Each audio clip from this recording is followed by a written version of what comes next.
March 25th, 2015. Mm-hmm. No. Why is that date significant? A date that will live in history. No, I don't know why. Well, the Sixers and Flyers won on the same day, and it is also the day in Back to the Future that they went to the future. Oh, well, there you go. That's why it's significant. It was shocking to me, quite frankly, that the Flyers and Sixers both won the other night. I was working with Flyers pre and post and end game, and so it's funny. You tend to get more tweets when people are ticked off than when they're happy, but we still got a decent amount. And then, of course, Kobe Bryant's last game in Philadelphia was a loss for the Lakers. Some people were actually mad the Sixers won that game. I was there the other night. Right. I was at the Sixers game the other night, and it was funny because, the Sixers have their pick tied to the Lakers a little bit. So the Lakers losing actually hurts the Sixers. The Sixers want the Lakers to win, but not too much. But they made up for it last night because the Lakers beat the Wizards anyway. So, I don't know. It all comes out in the wash. But I'll tell you this. The atmosphere there, Pete, it was what you're hoping it gets back to. That's why you're enduring all this suffering, to try to get back to that nightly in Philadelphia. And it was a true sellout. It wasn't just a sellout on paper. I mean, the building was full and the electricity was there and all that stuff. Oh, yeah, up to the rafters, full board. It was jamming there. Great crowd. I would say it was about, I'm going to go like 65-35, like Sixers fans, Lakers fans. Right. You remember that night we went for LeBron James, that there were probably more people rooting, or they're just there to see LeBron than were there to actually see the basketball game. So, well, I don't doubt that, and this is where it's interesting, and I'll get your take on this too, because there was a lot of criticism that the Sixers jacked up the ticket prices, and, obviously not cool, but I think the people that bought tickets to that game were not specifically Sixers fans as much as they wanted to see Kobe. I think as the game went on, they morphed back into Sixers fans. Like, I came to see Kobe, but then the competition got the best of me, and I started rooting for the Sixers again. But I think the people that bought tickets for that game are not your typical hardcore Sixers fans. They were more the casual person that wanted to see Kobe the last time. Right, and I agree with you. I don't think it's right that they should jack up prices 2 days before the game starts, but it was a special circumstance, and it's not like that doesn't have precedent. You look at baseball now, and there's tickets that they have A tier and B tier level, home stands and games, and I mean, ticketing has changed radically from when you and I were kids, and it basically was, this is the price for where this seat is, and this is the price for where this seat is. Now it's not just where the section is and where the seat is, it's who the opponent is and what day of the week it is. Maybe sometimes what the giveaway is. Yeah, and there's certain teams, I think the Mets did this a couple of years ago, that had different season ticket packages based on the opponent. The pricing was based on the opponent. So this is not like earth-shattering, shocking news to me that, wow, I can't believe they did such a thing. That's what goes on in business. We have a supply and demand situation. People want these tickets, so guess what? The price goes up. I don't like it, but I'm not, appalled by it. I mean, people were appalled because the Sixers are 0-18 and the fans are suffering, and how could you price gouge them? I don't think they were marketing towards the Sixers fans because those people aren't going to the game anyway. Right. I couldn't agree more. But I definitely think that, like you said, if it's a nice step toward what it could be or a glimpse of what could be, boy, that's pretty optimistic. Yeah, the tortured souls like me keep going to the games, PT.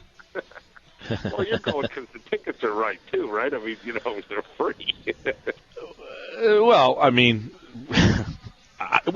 if I can offer, I offer tickets to people no one wants to go.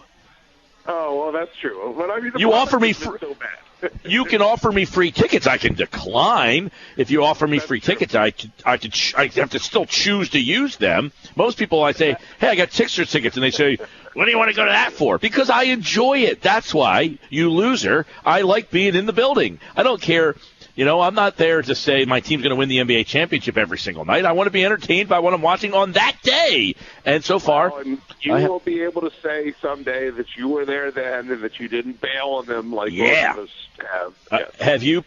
So where are you? Are you out? Are you bailed? No, I'll go occasionally when invited by you, and I don't have to drive, and the price is right. Are you working Saturday? Saturday I'm not working, but I have an event I'm going to, so I cannot go. But Sunday, well, I was going to say I didn't know if you were doing the camera. I know we'll morph into that because we are doing Cedar Creek, West Deptford. I will be at Rowan on Sunday, 11 o'clock. I'll have the play-by-play for that game. I think that's the game that you're also covering for SNJ today. Where else will you guys be covering? Well, I think Mike Frankel, I don't remember the Saturday schedule as much because that's not my day to work, but I know on Sunday I'm going for both games. Cedar Creek and West Deptford, we're talking Sunday. I'm pretty sure this is Sunday. Yes. And then I have to stay for the second game, too, because St. Joe is trying to win their 7th straight state title, and they play Hudson Catholic. That always seems to remind me of a car for some reason. Like, remember that movie Hudson Hawk that was awful with Bruce Willis? You do know who you're talking to, right? I haven't seen a movie in quite some time. So you'll be having that game. Are you guys doing a locker room show this week? No, it's just the normal SNJ. So like that's actually fine. I just go up and shoot the stuff, and then I leave it for Mike Frankel to chop up and make into. I'm just leaving him the ingredients. I get the raw materials, and he makes the souffle. Cool. Well, that was nice. And nice new thing to offer to the area without, obviously, your former employer being here. The SNJ Today locker room seemed like that was a success this year, no? I think so. I mean, I thought, like, our biggest challenge was people finding it. And as the season went on, more and more people found it and came across it. Are you noticing that? So big. Yeah. I really did. In fact, when I worked Flyers Endgame the other night, the director says to me, he kind of looks at me funny. He says, I got a question for you. He says, have you ever done on-air work? And I thought, like, well, yeah. And I said, yeah, it's better. He says, I knew that was you. He says, I was going through and deleting stuff from deleting channels because there's so many channels on there and half of them I don't want. Channel 3 was Channel 3 and Channel 4 was you. And I thought, that would be. And he's up in Pennsylvania somewhere. So, I mean, that at the WACP, which is the, quote-unquote infomercial station that SNJ Today channels through, is on a lot of systems. I think it's like 2.8 million homes. So it's a really big reach if people know where to look. And I think they're starting to come across it, which is great. Good. All right. Well, Sunday you'll be there. We'll have that game on 97.3 ESPN. The Eagles and the Patriots, obviously Sunday as well. For that game there, and the Flyers are back in action tomorrow night against the Devils. Flyers won 3 in a row. PT, should we start buying in? Should we start believing a little bit? Slowly. Gostisbehere scored again. Nick Schultz, by the way, will step in for the suspended Radko Gudas.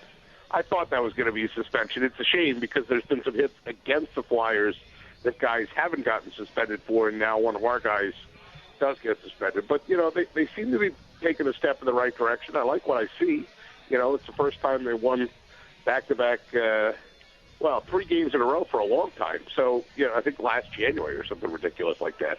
So, hey, incremental steps, we'll take it. The name, by the way, that jumped out at me this week when I was all excited, like, oh, yeah, I'm going to talk to Mike Gill again. Peter Borjos, not only because he has the first name that I have, but if they get the healthy Borjos that went up against Trout, and basically Trout couldn't take over center field because Borjos was in the way. If they get that guy, well, that's a genius signing. If they even get half of that guy, they've got a decent center fielder. All right, Pete Thompson, everybody. Thursday with Thompson, always a good time. I'll see you up there Sunday at Rowan, and we'll have to go. I'm going to the Sixers Saturday afternoon, 1:00. I will see you Sunday at Richard Wacker Stadium, and I'm only saying it that way because I make the joke off the air of what everybody calls it. That's what it's called, Richard Wacker Stadium. I know. I've been there a couple times. Don't call him blank. Okay. Well. All right, man. Have a good day. See you, buddy. See you Sunday. Yeah. Okay. Bye now.